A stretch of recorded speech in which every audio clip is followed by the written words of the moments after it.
famous LMQ match in their minds. Yep. Right now. They're trying to repeat history, as it were, for themselves now. They don't want to repeat the loss. They'd love to be able to bring back what happened and turn it into their own victory. Olaf Nidalee back on the ban list. The games are even, so we're seeing swaps each time to blue and red side. Nobody has that more than once in a row. TSM are definitely looking for an early Braum pick here with the Alistar and Janna bans. Hey. I almost expect a first pick on Braum because we always talk about Alistar being the bodyguard of supports, but Braum is like the secret service. All right, well, never mind. Yeah, there you go. This is probably not a support, though, so it still could be an early pick, Braum. Just a hover. the Braum does seem so important for how much peeling has been happening in these fights, as well as just solidifying the front line in these late-game team fights. You'd imagine that's what they'd go for. The Lulu, not the Braum, gets locked in on this one. I'm sorry, Kobe. So it is going to be something that acts as a flex pick here for Team Solomid. Not as much as you would probably think. It might just be going to Bjergsen, but the Braum, like you said, guys, that is high priority, and it is picked up by Liquid along with Gragas. Yeah. 2 support bans, not willing to first pick it. Let's see how important this Lulu is. And that makes me think it's going to be, again, the Bjergsen Lulu. Dyrus on something like Gnar, and then Turtle hyper carry. But very flexible first pick. You could easily swap it to any of their 3 lanes. Yeah. Tons of flexibility here. Elise is still up in the jungle, but there's no priority. It's just we're somewhat running out of power picks. Maokai and Gnar have traded hands back and forth a lot in the top lane. So there's not much priority here. Team Liquid also has to pick, Team Solomid also has to pick somewhat blind here, because Braum and Gragas don't really give away much. We didn't see that Kale in Europe, gentlemen. Will we see a Kale over in NA? Not as much chancing by the teams in North America, really, within their picks. Always falling back to comfort. Whatever is on the first 5 fingers of their hands, they pick unless it's gone. And there it is. It all becomes clear. It is the Dyrus on the Gnar. Bjergsen will take the Lulu. Turtle on the endgame carry. Still a chance we get something else, only because Lustboy, he used to be a big Lulu player. It's highly unlikely, though, in the current meta, especially since he played Lulu twice. However, in the quarterfinals. However, that was with the Olaf. So that was more of a speed up a dude to go team composition. True. Right now, this is safety and initiation, really, if Santorin is, or I should say Dyrus on Gnar is going to be big in that fight. Viktor hovered here by FeniX. Feels good in that sense that that would be the next one. We see the Ari go back to Bjergsen in that case. Yeah, a lot of intrigue in this champ select. Really, a lot of it will have to do with who has the better late game. That's very true to so much of the victories here. Really relying on FeniX for a lot of damage, but not on as mobile of a champion here. Viktor can't peel himself as well as Azir can. Yeah, and with Azir banned, the Viktor pick.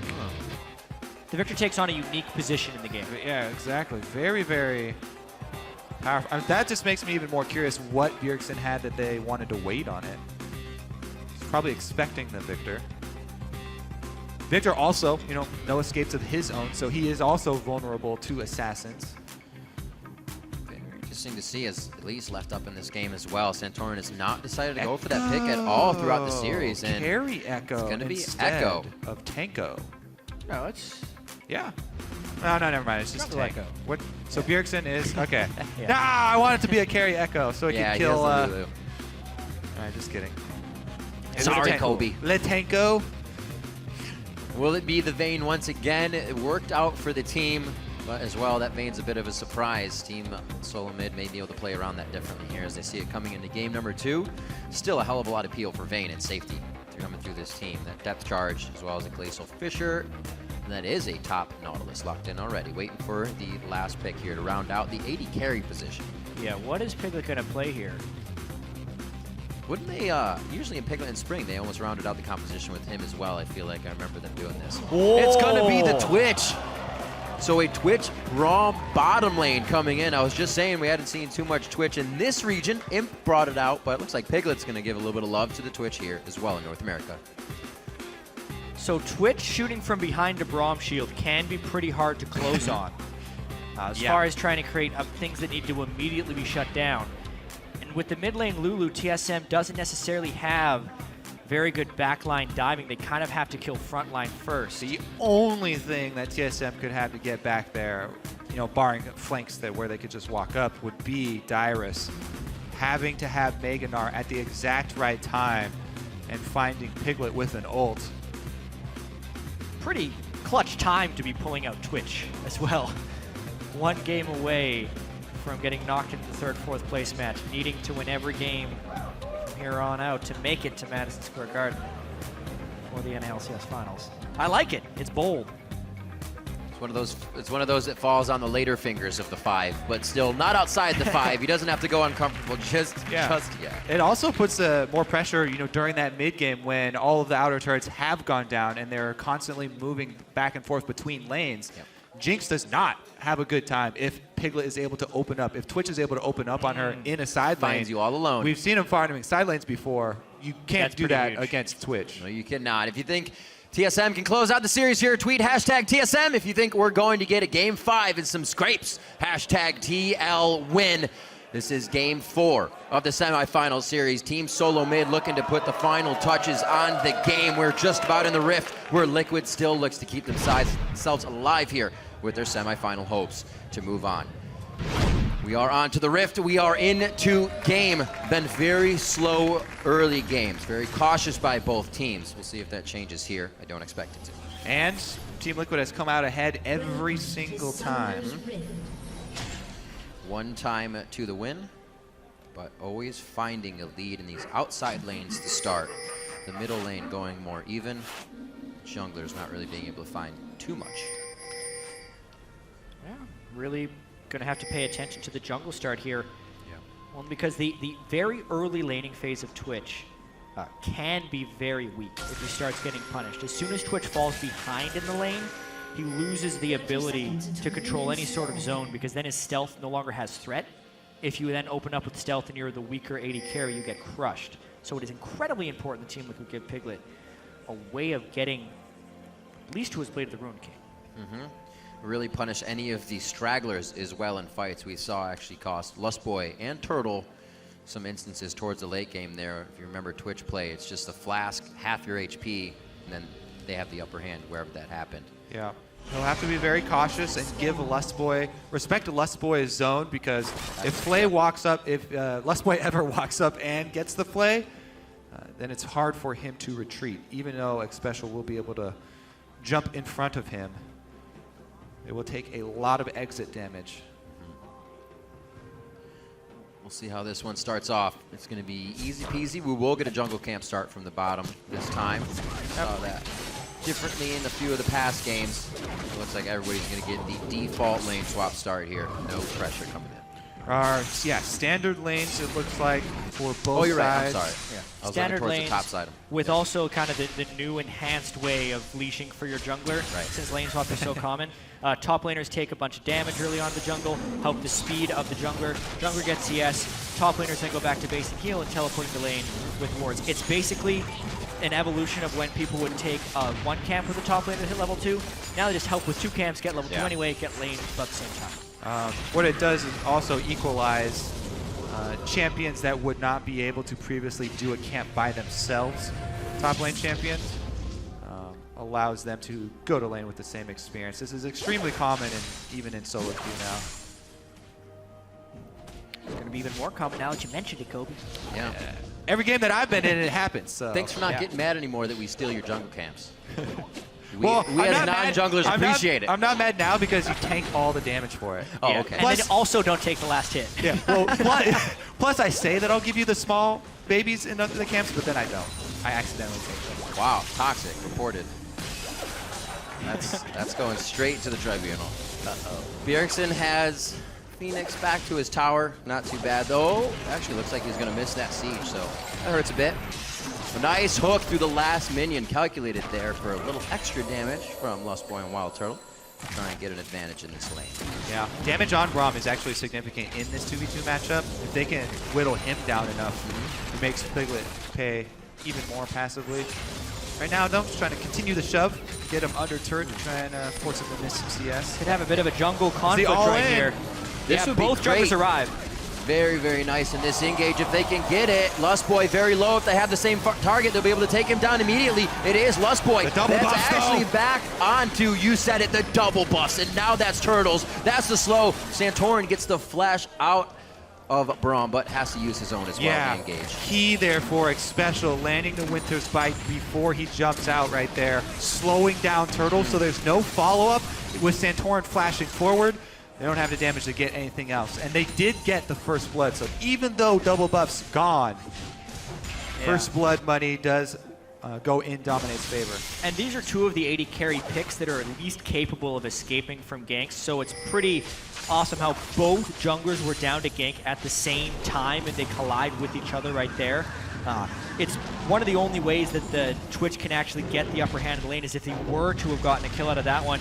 But honestly, the timing of Santorin to arrive right there, and then the clutchness of being able to kill the jungler with the double buffs, I think should be able to tilt that lane in TSM's favor now. Yeah, it's a really interesting matchup because Gragas can create better ganks by himself, but Ekko's amazing at counter ganking, and Santorin came just after, so they were able to land it and turn it around. Plus, if you're the team that is initiating the gank and initiating all of the action, you use a lot more. You get your gap closers, and even the exhaust was used there just for a slow to get in range. So they didn't really benefit from the damage reduction of it, and it was used more for just forcing the actual combat. That leaves a flash up for both 80 carries at this point. Still a bit of escape in a world where they have a hard time doing that.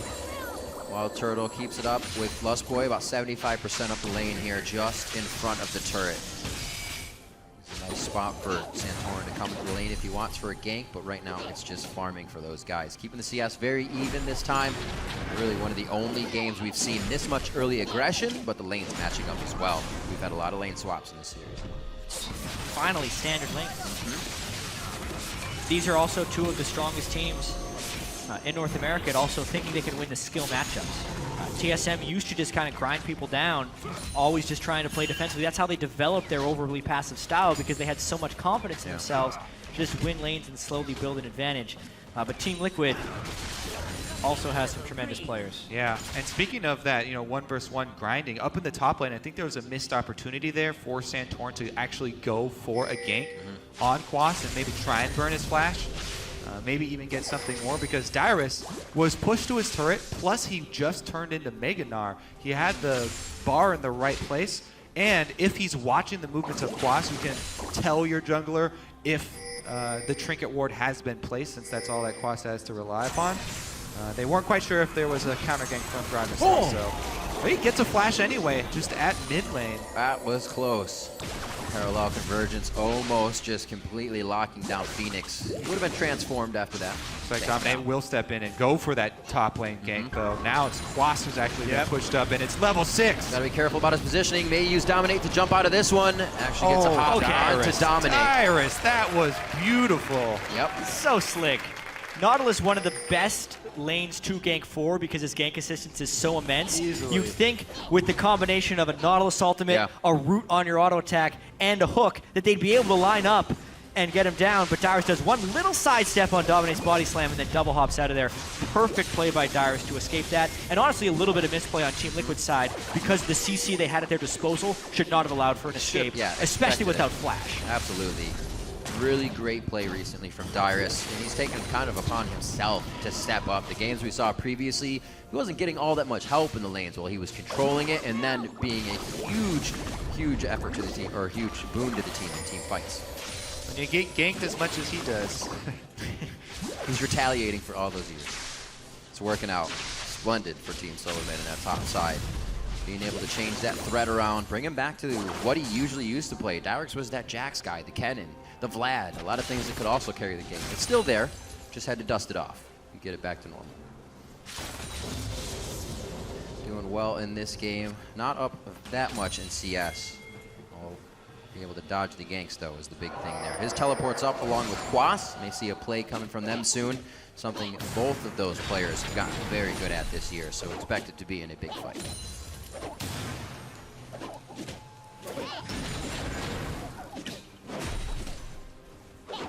is Santorin going on this roam?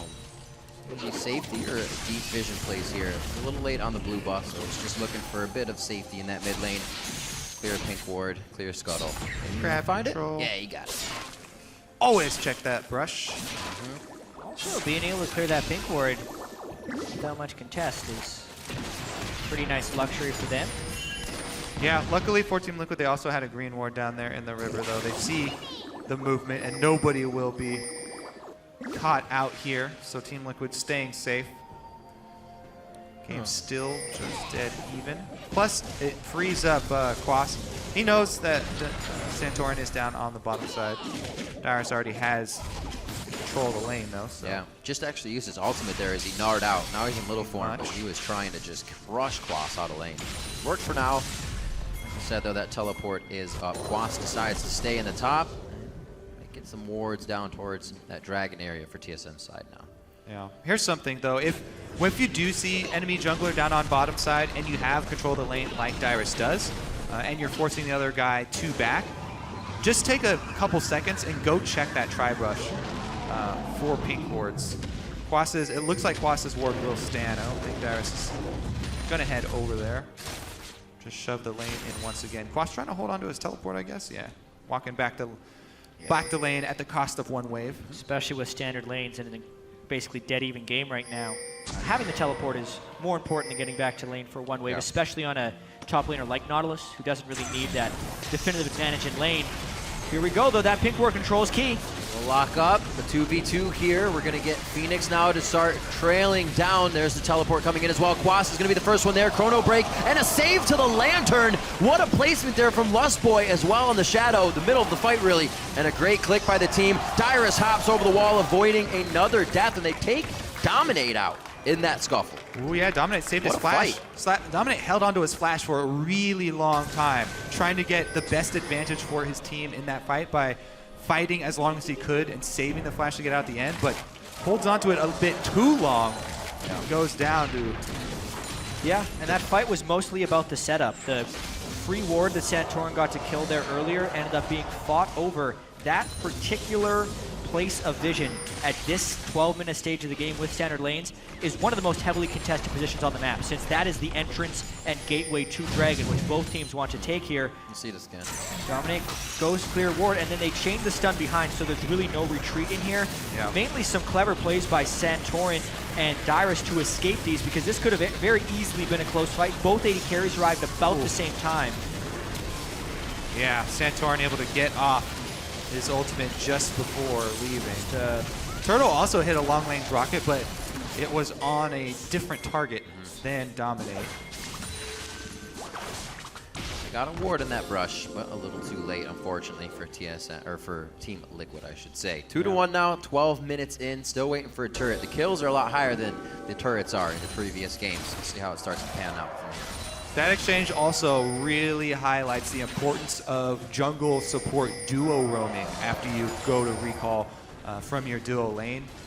If either of them had been on their own, they would have been dead without any answer. Here goes Piglet with his first ambush. Yeah.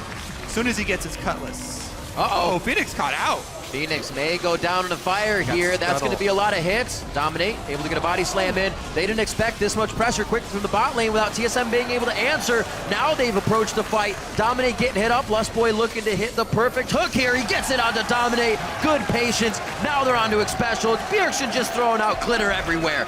They're able to pick up 3. The river's running red here with Team Liquid blood as TSM come up with a big victory once again. This time the only difference, no teleport, so it's only a 4-on-4. But the quickness with which both bottom lanes joined that. Yeah, I mean, look at the ward coverage both inside the jungle and in the river for Team Solomid. FeniX just caught meandering down towards that bottom lane, and he gets completely jumped. Santorin and Bjergsen staying together. I mean, we're looking for things for TSM to change coming into this game, and we kept on mentioning how Team Liquid kept having the better opening vision control, but it's been all TSM this game. Yep.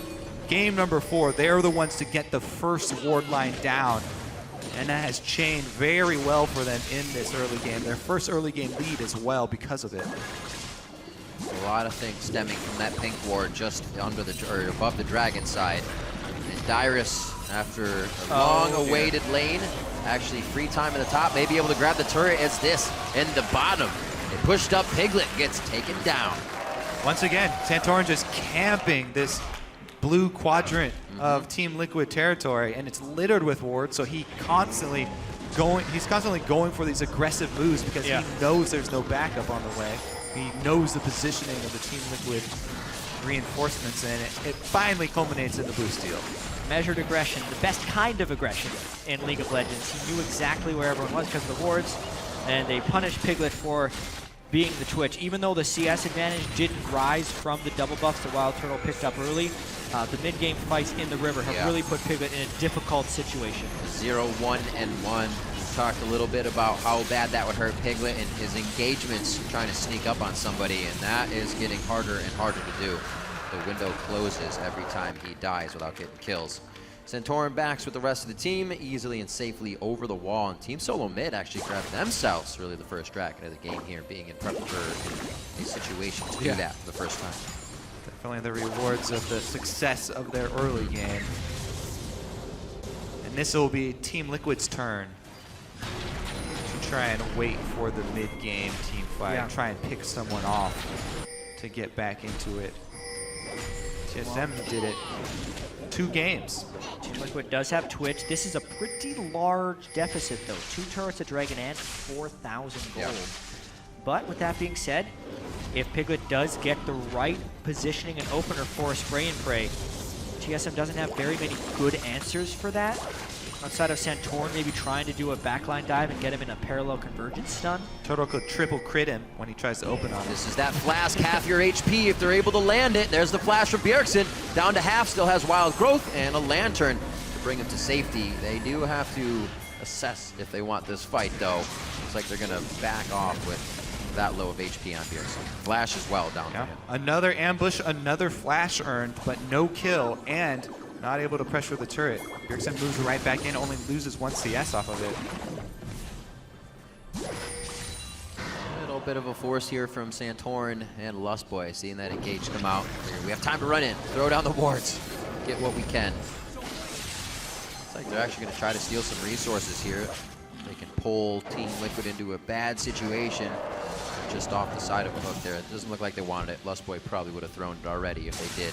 Just being a nuisance in the side of Team Liquid's jungle right now. 6-1, they know they have the lead, so why not make it hurt that much more on the way out?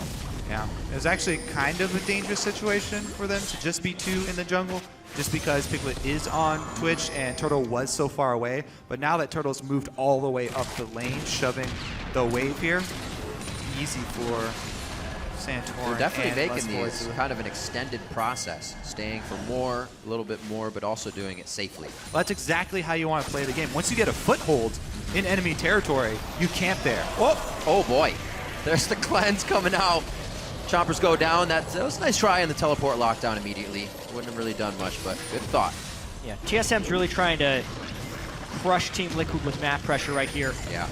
Team Liquid doesn't really have that many options either. Dyrus going for more of a split push damage, heavy Gnar build, make sure Quas is always pushed in constantly. That's a threat. Piglet, since he's behind on Twitch, doesn't have much stealth threat on any push that Wildturtle is doing as of yet. If Piglet is able to get a really good open with Blade of the Ruined King and have vision control, then yes, he could get some pressure back that way. But as far as actually getting turrets back for Team Liquid's perspective, they can't without a couple kills, which are also hard to come by due to their lack of map control. I love what they're doing for Turtle here. They just set up in the bottom. Lustboy was pretty much just over the wall with Santorin, saying, if you need a lantern, we got it. We're your kind of wall of defense here in the jungle. So Wildturtle could be farming that bot lane safely. Good thoughts here by Team Solomid to keep everything going down the tracks in their favor. Mid turret falls. That's going to be the outer 3 now. TSM still has all of their turrets.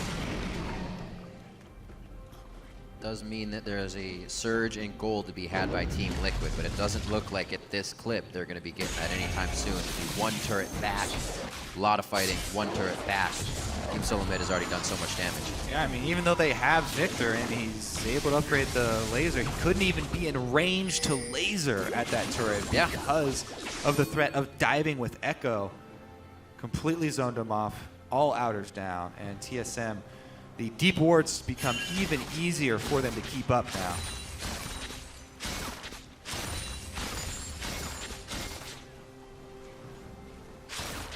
Trying to see what can happen here for Piglet. He's falling behind in CS. Jatt, you talked a little bit about how it's going to be difficult for him to get back in the game. What do Team Liquid's in general, what do their options even become if Piglet can't get going? Yeah, they really just have to stall, honestly. I think they give up 2, 3, maybe even 4 dragons and hope that Piglet can start creating picks. He has Blade of the Rune King. Now he probably wants Ghost Blade as well, up until the point where he can actually get a good open. Yeah. But honestly, stalling against a team that knows how to close is very, very difficult. You have to go deeper before you can get out. Yeah, I think what he does, I think what he and the rest of Team Liquid do is try and set up at least defensive vision so that they can see TSM. When TSM keep going for these incursions into Team Liquid jungle, one of these times, maybe there will be an opening where TSM are separate and they get a little sloppy, and Team Liquid can try and capitalize on that. But basically, they just have to concentrate on that defensive vision now to try and find an opening.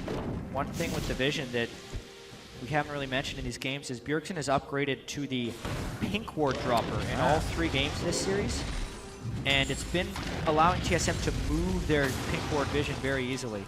Normally, a lot of people will be unwilling to replace pink wards, but if you're getting a new pink ward every 120 seconds for free, it becomes much less punishing to just continually deny vision there. It's a nice thing. It's even better against the Twitch. I don't think I've ever placed a pink ward when I already had one on the map. It just can't bring myself to do it. Yeah, but if you have the dropper, and now I'm wasting. Yeah, even if my pink ward is like on the other side of the map and it's useless, and we need to like dragon fight or something. Yeah, can't do it. It's gonna come in handy sometime, right? You have too much of a connection with your pink wards. Just slay them. Just throw it down. Get the kills. The return on investment's way better. Well, a lot better for Bjergsen though, Jatt. You gotta remember the seasons where it took him about 8, 9, 10 games to even buy a pink ward for the mid lane. Things have changed thanks to trinkets. 6-1, 21 minutes in. Team Solomid now making quick work of the second tier of turrets. Uncontested here even. There's no even vision onto Baron at this point. They're just kind of free running around the map. oh yeah, they don't even have to look at Baron probably the whole game if they don't want to. They could easily. Dangerous instance for TF. Yeah.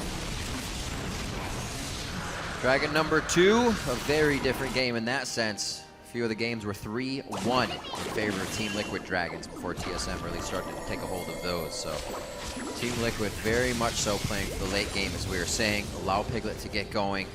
No real lead by either Bjergsen or FeniX in the mid lane, with the Azir being fanned out this time. Definitely affecting their play styles. Piglet's farm is just so slow in this game. There's nowhere he can go. Yeah. And the jungle pressure that has been put on him means he has very few safe lanes to farm. And he's in that bad spot that even now, if he tries to open up on a Jinx, well, Infinity Edge Static Shift, he might just get crit a couple times and lose the duel. They are bringing the whole squad here.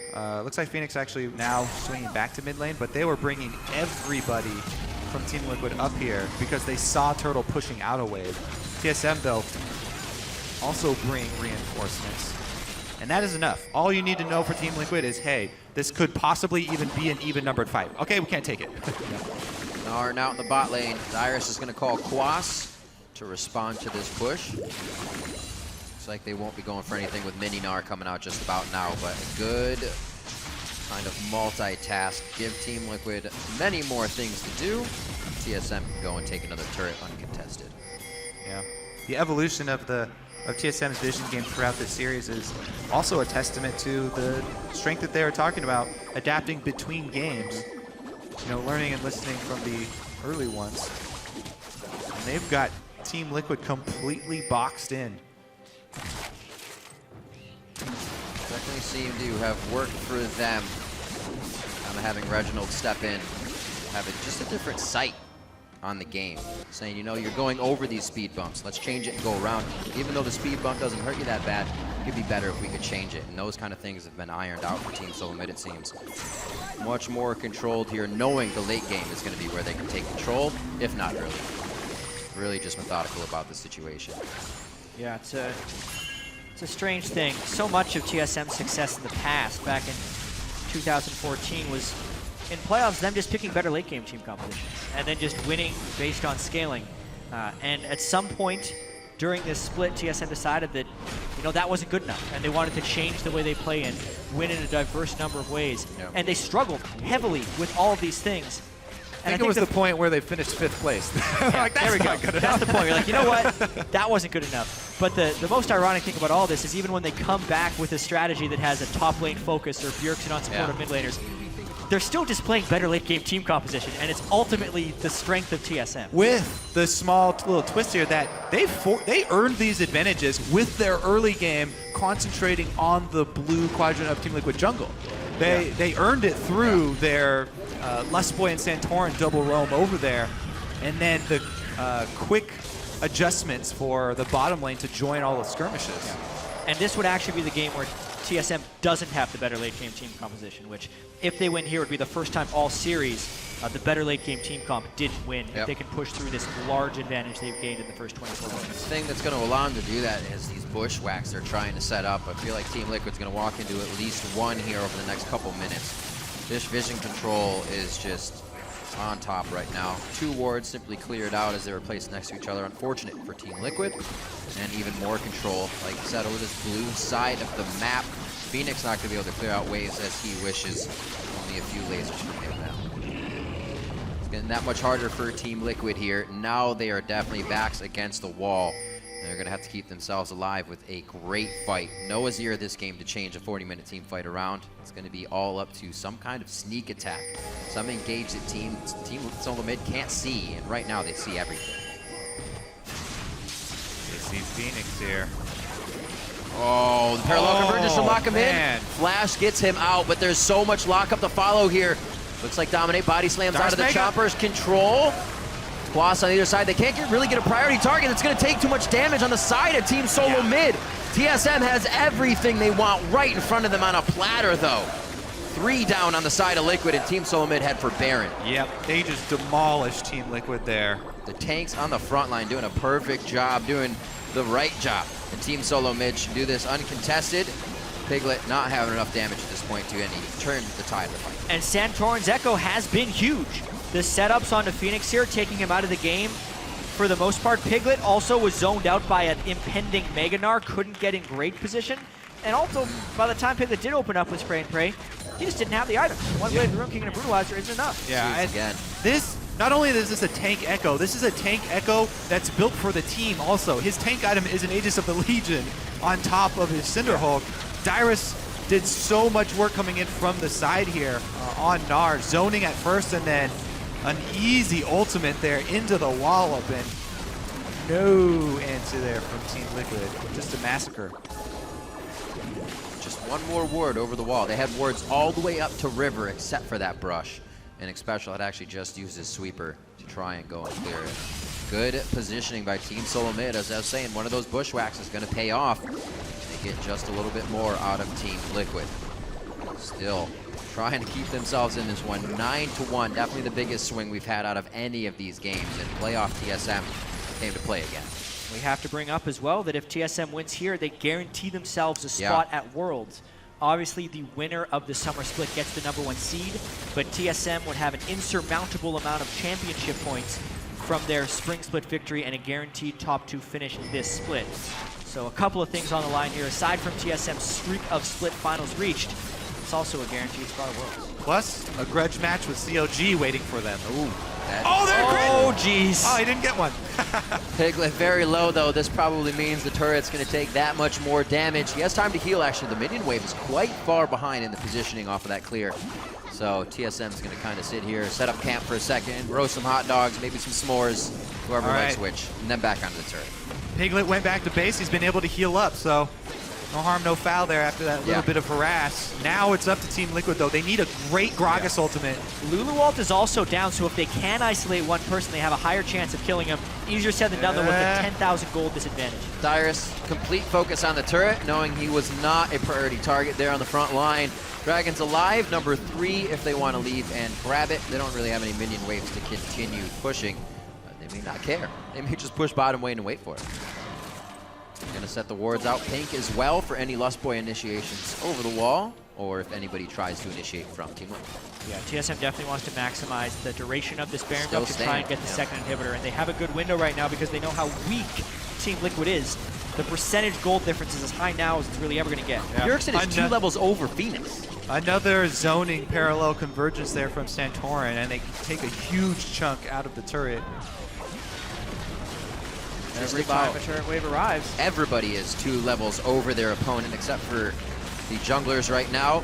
Gonna start into this fight. The hook hits Dominate over the inhibitor, locks him up nicely. Dyrus able to pick up that kill. The Mega Gnar again at the right time for Team Solomid to go aggressive on a fight, and Team Liquid must back off once again. The second inhibitor falls. Team Solomid about to go around the horn. They just have top to push in now if they even need to go for it. Not leaving very many windows for a comeback here. They have great pink ward coverage. Twitch cannot sneak up behind them.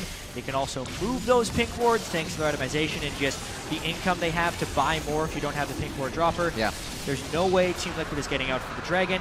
They also are stuck in their base with players that are behind that are harder for them to clear super minions, and inhibitor number 3 is on the way. They were really unwilling to take a huge risk right there because any team fight that they took would be low percentage. But this is the last game in the series. They can't afford to lose it. Yeah. So they were unwilling to even go for one of those low percentage team fights at their turrets. And now 2 inhibitors down. They won't have many openings left to do it. Maybe trying too much coming into the last game. A lot still comfort on players around. Quas gets that Nautilus back. Dominate plays the Gragas. The Vayne worked, but I think the Twitch not falling in. Maybe even a Tristana in that composition if you didn't want to Vayne again. It's tricky. This wasn't necessarily composition for Vayne either. TSM, That's true. First pick Lulu could have just polymorphed him the instant he gets into range. So hard life. That makes no it difficult. matter Something we haven't seen all year. You're going to put that pressure on game number 4 and possibly a game point for Team Solomid.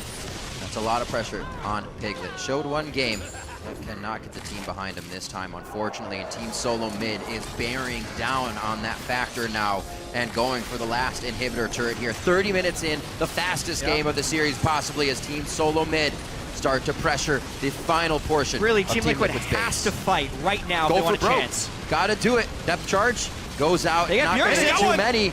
Very nicely done. Actually does grab Bjergsen in that scuffle. Did not see his HP bar get deleted immediately. Santorin has to run, but they're still saying that we can push this, we can drop it before we leave. 2 waves of super minions crashing into their Nexus turrets right now. They only suffered 1 casualty, so they want to keep the pressure up. 1 Nexus turret falls. Doing their best to try and clear them off, but TSM actually recall here. Man, that gravity field from FeniX pulling Bjergsen back in and allowing them a little bit of breathing room.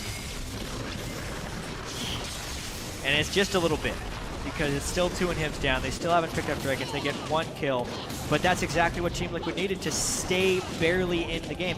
First seed out of the regular season. The 1 split Team Liquid wanted to win the whole split, and it could be over if they can't come back in this game. Another dredge line hits. Pretty much max range. Great gravity field stun to keep the damage out from TSM. And also a good Gragas ultimate to force Santorin's rewind as well. Yeah, good setup there from Quas, and then good follow-up from FeniX and the rest. It's like another Zeke's Harbinger built up.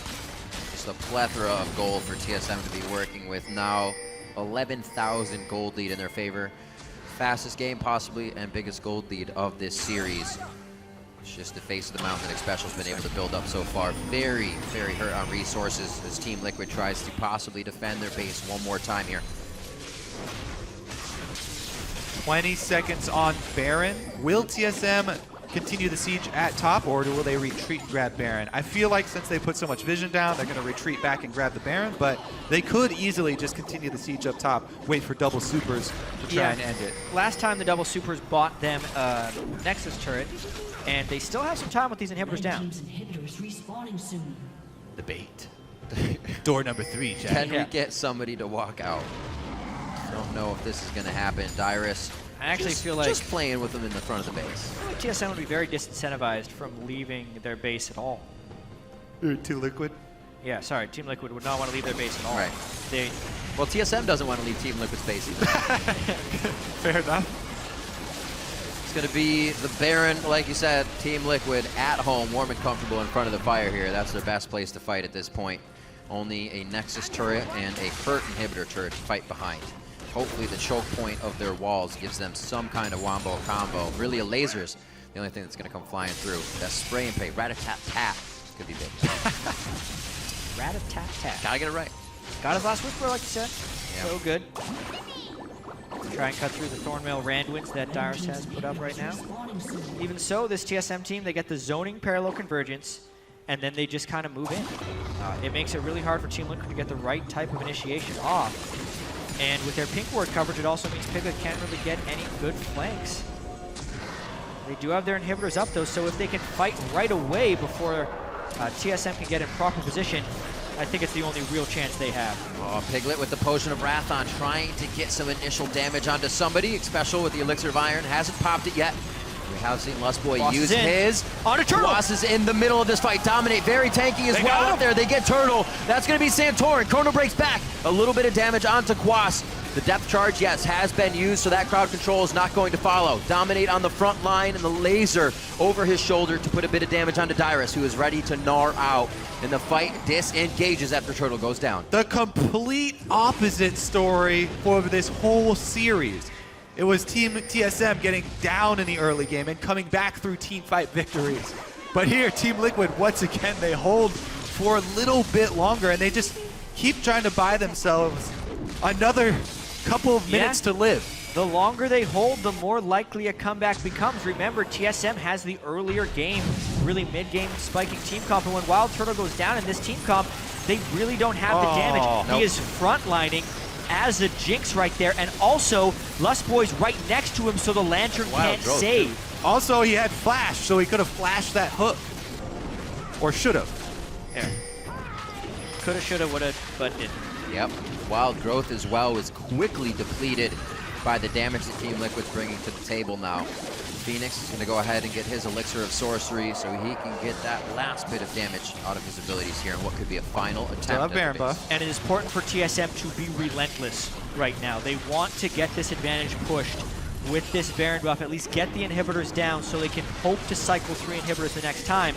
Because if we're counting the minutes right here to wait another 7 minutes without them gaining a real advantage, maybe Team Liquid would come back. They kind of catch Quas. Here we go. Do they want Quas, though? Still a very big shield coming out for him. Turtle Dominate, again! taking it. Turtle's able to get himself to safety. Very scary situation for him, however. They take out Dominus. That's a bit of the disengage of the fight. This inhibitor goes down. Now they're able to pressure those minions again. If they even leave to use the minions, FeniX, the dredge line just misses. If he's home guarded, he's ready to go, but he does not have home guards. TSM is moving in. TSM is going to be on the Nexus. FeniX still healing up. The rest of the team tries to come out before getting a full heal.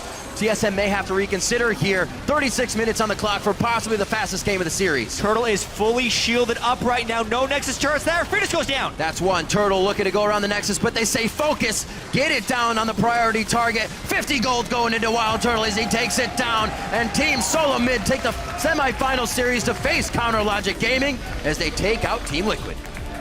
A little bit scary at the ending, but honestly, the majority of that game was dominated by Team Solomid, and a 3-1 series victory is nothing new for Team Solomid. That's their series score in all of their playoff series dating back to the spring, and they're in yet another finals. Definitely a thing to look at, any teams that are watching today, is how much Azir had an impact for these two teams. Taking that away is absolutely huge, and we do see that there's kind of that level. There's Azir, and there's this big gap before everybody else's second mid laner. Yeah, I think for FeniX more than any other mid laner as well, that is true. He's so dominating on Azir, and there will be plenty of retrospection for this series, wondering why FeniX wasn't trying to control Azir earlier, because even though this was 3-1, this was an incredibly close series. And Team Liquid still do get to go to Madison Square Garden. They will be playing for more championship points. They can still try and get to Worlds. TSM, though, they are poised to go up against CLG, the 2 oldest League of Legends teams in the world, find themselves in the finals of the North American LCS this year. That will be epic. I'm sure CLG has wanted that.